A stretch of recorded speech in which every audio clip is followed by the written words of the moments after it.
இங்கே ஹீரோவை சின்ன வயசில் அவனை தத்தெடுத்த வீட்டில் ஒரு டாக்டர் இருக்காரு. அவங்க கூட தான் வாழ்ந்துகிட்டு இருக்கான். அவங்க வீட்டில் இருக்க வேலைக்காரங்களாம் இவங்க ரொம்ப சேட்டை பண்ணுறாங்கன்னு சொல்லி யாக்ஷின்னு ஒரு பொம்பளை பேய் இருக்கா, உன்ன மாதிரி ஆம்பளை பசங்களை பார்த்தா மயக்கி கூட்டு போயிடுவான்னு சொன்னவனே இவனும் நைட் ஆனால் பயந்துகிட்டு இருக்கான். இவனும் அவங்க வளர்ப்பு அண்ணங்கிட்ட இந்த மாதிரி பேயெல்லாம் உண்மையானு கேட்கும் போது அவர் இல்லைன்னு சொல்லிடுறாரு. ஆனால் அவங்க அண்ணனும் ஒரு பொண்ணை தான் லவ் பண்ணி கல்யாணம் பண்ணிப்பேன்னு சொல்கிறதும் அவங்க அப்பா வந்துட்டு வேற ஒரு பொண்ணு மேலே ஈடுபாடாக இருக்கிறதையும் பார்த்துட்டு இவனுக்கு பொண்ணு மேலே ஈடுபாடாகவும் இருக்குது, இன்னொரு பக்கம் பயமாகவும் இருக்குது. இவன் வளர்ந்து காலேஜெலாம் போனதுக்கப்புறம் ஒரு பஸ் ஸ்டாண்டில் ஒரு பஸ்ஸில் ஒரு பொண்ணை பார்க்குறான். அந்த பொண்ணு அழகாக இருக்கா. அடுத்த நாள் அந்த பொண்ணுக்காக வெயிட் பண்ணிட்டு இருக்கான். அந்த பொண்ணு அந்த பஸ்ஸில் இல்லை. ரெண்டாவது வந்து பஸ்ஸில் இருந்து அந்த பொண்ணு கீழே இறங்கி வந்து எனக்காக தானே வெயிட் பண்ணீங்க, பஸ் மிஸ் ஆயிடுச்சுன்னு சொல்லி சிரிச்சிட்டு போறா.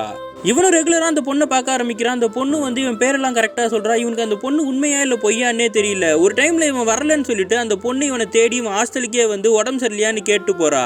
ஒரு நாள் பீச்சில் இந்த பொண்ணு நினைப்பாவே இருக்கான். அந்த பொண்ணு அங்கே வந்து நினைச்சியா நான் அதுக்காக தான் இங்கே வந்தேன்னு சொல்லிட்டு நைட்டு ஃபுல்லாக இவங்க ரெண்டு பேரும் அங்கேயே ஒன்னா உட்காந்து பேசிக்கிட்டு இருக்காங்க.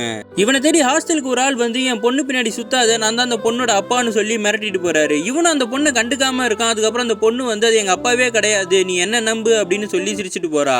இவன் இன்னும் குழப்பத்திலே இருக்கான். அதனால அந்த பொண்ணோட விலாசத்தை கண்டுபிடிச்சு அங்க தேடி போய் அந்த பேர்ல இருக்க பொண்ணை பாக்குறான். ஆனா அங்க வேற ஒரு பொண்ணு இருக்கிறதுனால இவன் குழப்பத்திலே வந்துடுறான். இவ்வளவு நாள் இவன் உண்மையா பொய்யான்னு தெரியாம லவ் பண்ணிட்டு இருந்த ஒரு பொண்ணோட உருவத்திலேயே அவங்க அண்ணனும் ஒரு பொண்ணை கல்யாணம் பண்ணிட்டு வந்த உடனே இவனும் தூரத்துல இருந்து அந்த பொண்ணை பாக்குறான். ஒரு நாள் சண்டைக்கெல்லாம் போறான். இந்த பொண்ணை வீட்டை விட்டு துரத்துங்க, அவன் என்னையும் ஏமாத்திட்டு உங்களையும் ஏமாத்த வந்திருக்கான்னு சொல்லி. அப்புறம் தான் தெரிய வருது இவன் காலேஜில் பார்த்தது எல்லாமே ஒரு கற்பனை தான். சின்ன வயசுல இருந்து அவனை பயமுறுத்தினதுனால யாக்ஷின்ற ஒரு பேயை அவன் ஞாபகத்துக்கு வச்சுக்கிட்டு ஒரு பெண்ணு மாதிரியே அதை கற்பனை பண்ணி இவ்வளவு நாள் அவனை ஏமாத்திட்டு இருந்திருக்கான்.